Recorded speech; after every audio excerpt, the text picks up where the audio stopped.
बिहार के ताजा नतीजों ने यह साफ कर दिया कि तेजस्वी यादव के दावे, तेजस्वी यादव के वायदे और महागठबंधन के सारे समीकरण सब कुछ लोगों ने ध्वस्त कर दिया। जाति कार्ड, जंगल राज का डर हो, मुस्लिम वोट हो, सहयोगियों की नाराजगी हो, हर मोर्चे पर आरजेडी लड़खड़ा गई। नतीजा ये रहा कि आरजेडी को लोगों ने लगभग नकार दिया, आशा के अनुरूप तो एकदम नीचे ला दिया और भरोसा जताया एनडीए के ऊपर, बीजेपी और जेडीयू के ऊपर। 18 तारीख को आप लोग लिख के रख लीजिए, हम लोग वोट के लिए जाएंगे और नौकरी वाली सरकार आने वाली है। नौकरी वाली सरकार आएगी और कलम राज स्थापित करेंगे हम। महागठबंधन के सीएम उम्मीदवार तेजस्वी यादव का ये दावा धरा का धरा ही रह गया। तेजस्वी ने तो तारीख भी बता दी थी, शपथ ग्रहण का दिन भी फिक्स कर दिया था। यहां तक कि अति आत्मविश्वास में बिहार में नौकरी वाली सरकार आने का दावा तक कर दिया। लेकिन ये क्या, सरकार बनना तो दूर, पिछले विधानसभा चुनाव में बिहार की सबसे बड़ी पार्टी रही आरजेडी अब तीसरे नंबर पर आ गई है। एक तरफ नेतृत्व है लालू यादव, राहुल गांधी, तेजस्वी का, जो प्रतीक है जेल और बेल के, भ्रष्टाचार के, जंगल राज के, लूट खसोट के, और बिहार की जनता अमन, चैन, शांति के लिए वोट दिया है। बिहार में इस बार आरजेडी के जाति कार्ड पर एनडीए का विकास भारी पड़ गया और बिहार की जनता ने एक बार फिर से नीतीश सरकार पर ही भरोसा जताया।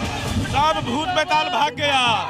अभी से जो तांडव करने जा रहा था, किसकी लहर नजर आ रहा था, लोग नेपाल बना देंगे। अधर्म पर धर्म की संगनाद है, क्या बात है नहीं? धर्म पर धर्म की संगनाद है और बिहार में फिर से एनडीए की सरकार है। शुरू करिए। बैंड, आतिशबाजी और शंखनाद बीजेपी दफ्तर के बाहर नजर आ रहा। लेकिन सवाल है कि जो पार्टी और नेता नतीजों से कुछ घंटे पहले तक बदलाव का दावा कर रहे थे, वो इस तरह से धराशायी कैसे हो गए? जीत रहे हैं, बहुत शुभकामनाएं आप लोगों को। बदलाव होने जा रहा है, चलिए सरकार बना रहे हैं, चलिए। हार की वजह नंबर 1, जाति कार्ड। बिहार चुनाव में लालटेन बुझ गया है और इसकी सबसे बड़ी वजह है आरजेडी की ओर से 52 यादव उम्मीदवारों को टिकट देना, जो आत्मघाती साबित हुआ। तेजस्वी के इस फैसले ने न केवल आरजेडी की जातिवादी छवि को मजबूत किया, बल्कि गैर यादव वोट बैंक को दूर कर दिया। आरजेडी ने कुल 143 सीटों पर उम्मीदवार उतारे, जिनमें 52 यादव थे, जो कुल प्रत्याशियों का लगभग 36%, जबकि 2020 में 40 सीट पर यादव कैंडिडेट।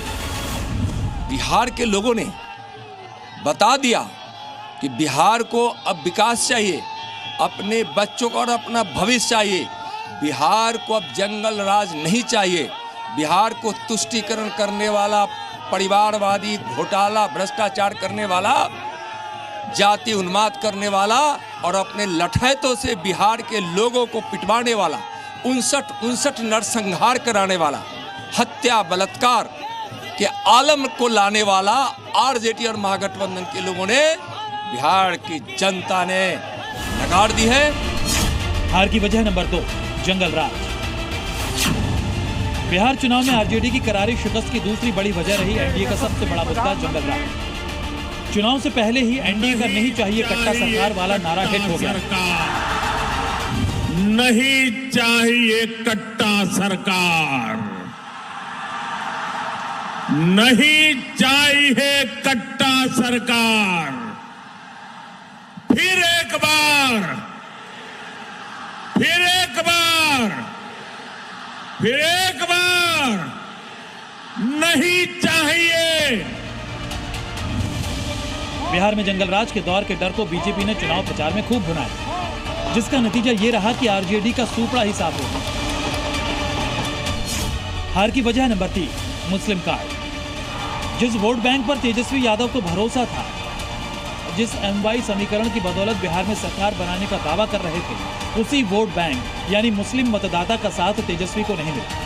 सीमांचल, जिसे आरजेडी का गढ़ कहा जाता है, उस इलाके में भी मुस्लिम मतदाता का साथ आरजेडी को नहीं मिला। यही नहीं, दूसरे इलाकों में भी मुस्लिम मतदाता का मोह आरजेडी से भंग हो गया। हार की वजह नंबर 4, सहयोगी पार्टियों को भाव न देना। तेजस्वी यादव की रणनीति में सबसे बड़ी चूक अपने सहयोगियों कांग्रेस, वाम दलों और छोटी पार्टियों के साथ बराबर भाव न रखना साबित हुआ। सीट शेयरिंग विवादों ने गठबंधन को कमजोर किया और तेजस्वी के आरजेडी सेंट्रिक अप्रोच ने विपक्ष को बांट दिया। ये न केवल वोट ट्रांसफर फेल कर गया बल्कि एनडीए को एकजुट दिखाने का मौका दिया।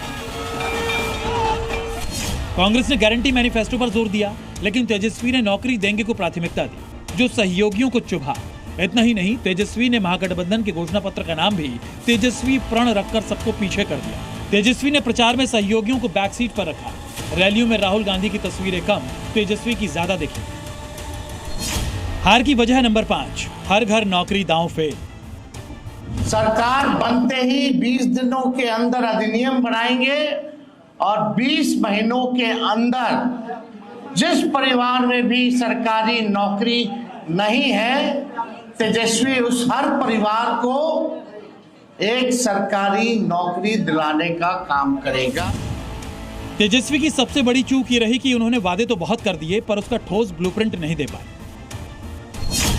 हर घर को एक सरकारी नौकरी, पेंशन, महिला सशक्तिकरण और शराबबंदी की समीक्षा जैसे वादे तो किए, लेकिन फंडिंग और ब्लूप्रिंट के अभाव ने वोटर्स में अविश्वास पैदा किया। हर घर को सरकारी नौकरी पर वो खुद जवाब नहीं दे सके। तेजस्वी ने लालू की विरासत को अपनाया, लेकिन पोस्टर्स में उनकी तस्वीर को छोटा कर नई पीढ़ी को क्या दिखाने की कोशिश की, ये समझ नहीं आया और तेजस्वी का हर दांव उल्टा पड़ गया। लालटेन पूरी तरह बुझ गया। कट्टा, क्रूरता, कटुता, कुशासन और करप्शन आरजेडी की पहचान है कि नहीं है? उनके साथियों की पहचान बन गई है कि नहीं बन गई है? पटना से प्रमोद शर्मा के साथ ब्यूरो रिपोर्ट, जी मीडिया।